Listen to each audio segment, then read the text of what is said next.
Hey guys, today we will discuss about the hierarchy structure of chef in the professional kitchen. आज की इस video में हम जानेंगे कि किचन में शेफ की हायरार्की सिस्टम क्या होती है, क्या position step by step chef की किचन में होती है. So here is a common hierarchy structure starting from the lowest to the highest rank or position. Number 1, commis chef. Commis chef, also known as a junior chef. Commis chefs are entry-level position where individuals learn the basic of cooking and kitchen operations. They assist higher-ranking chefs with food preparation, cleaning, and their other tasks. Kitchen के अंदर जो सबसे junior chef होता है उसे कॉमी level कहा जाता है. सो ये शुरुआती दौर के शेफ होते हैं, यानी कि अभी इंडस्ट्री में नए नए होते हैं और ये कुकिंग के बेसिक को सीख रहे होते हैं. साथ ही साथ ये असिस्ट करते हैं, हेल्प करते हैं अपने हाई रैंकर शेफ को, जो भी किचन में और पुराने शेफ होते हैं, जो बड़े शेफ होते हैं, उनको मदद करते हैं खाने बनाने में, सफाई करने में और उनके और जो भी काम होते हैं उन सब में वो मदद करते हैं, जिनको कॉमिस कहा जाता है. Secondly, chef de partie. Chef de partie also known as a station chef. Chef de partie is responsible for specific section of the kitchen such as sauces, pastry, grill or salad. They oversee the preparation and cooking of dishes assigned to their station.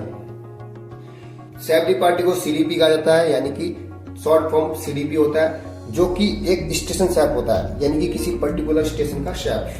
Kitchen में बहुत सारे station होते हैं, बहुत सारे section होते हैं, जैसे grill, pastry, sauces, salad and other things. So जितनी भी सेक्शन होते हैं, हर सेक्शन का एक सीनियर शेफ होता है जिसको बोलते हैं शेफ दी पार्टी. उसके सेक्शन से जो भी खाना निकलता है, जो उसको स्पेसिफिक किया जाता है, यानी जो सेक्शन उसको दिया जाता है, तो उसके सेक्शन से जो भी खाना निकलेगा वो सब उसकी रेख देख से निकलता है, यानी कि उसके अंडर में सब खाना बनता है, उसको बोलते हैं chef de party. Number 3, sous chef.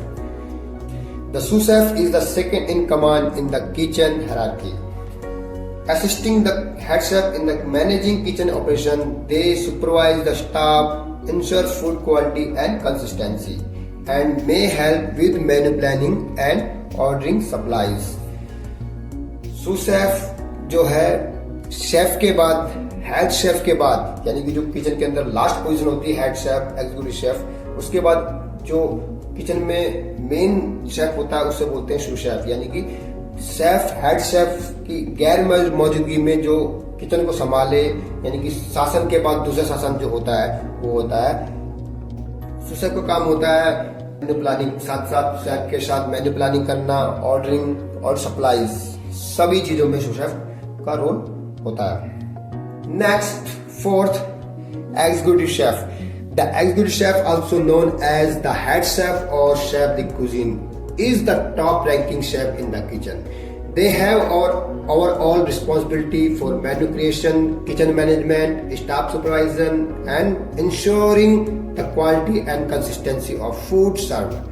Executive chef often work closely with restaurant owners, managers, and other culinary professionals to maintain high standard and meet business goals. Kitchen के अंदर सबसे लास्ट पोस्ट, सबसे बड़ी पोस्ट होती है executive chef, जो कि head chef के नाम से भी जाना जाता है या फिर शेफ दी कुजीन के नाम से. इनकी सबसे बड़ी जिम्मेदारी होती है मेन्यू बनाना, किचन का मैनेजमेंट बनाना, स्टाफ को सुपरवाइज करना और जितनी भी फूड क्वालिटी है उसके ऊपर ध्यान देना. जो एग्जीक्यूटिव शेफ होता है उसका बेसिकली ज्यादातर उसको देखा जाता है कंपनी के ओनर के साथ और हाई लेवल के मैनेजमेंट, जो भी मैनेजर वगैरह जो भी है उन सबके साथ मीटिंग करते हुए देखा जाता है, ताकि वो बिजनेस के गोल के लिए हाई स्टैंडर्ड को मेंटेन कर सकें. Number 5, corporate chef. In a larger hospitality organisation और restaurant chains, a corporate chef may oversee multiple kitchen operations across different locations. They develop standardized recipes, ensure consistency across all outlets, and provide training and support to the kitchen team.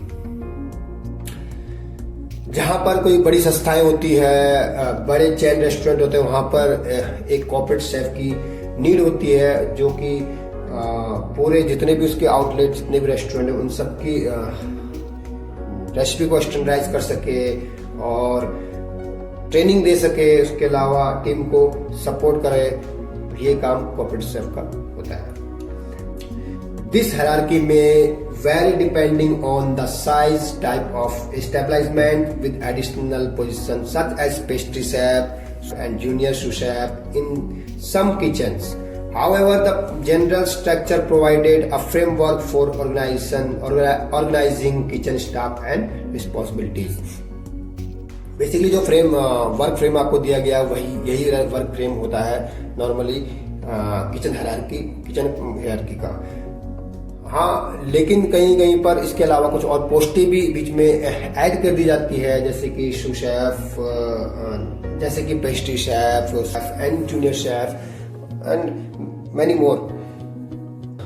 If you like the video, please hit the like button and subscribe my YouTube channel. We will meet soon next video. Bye bye, take care.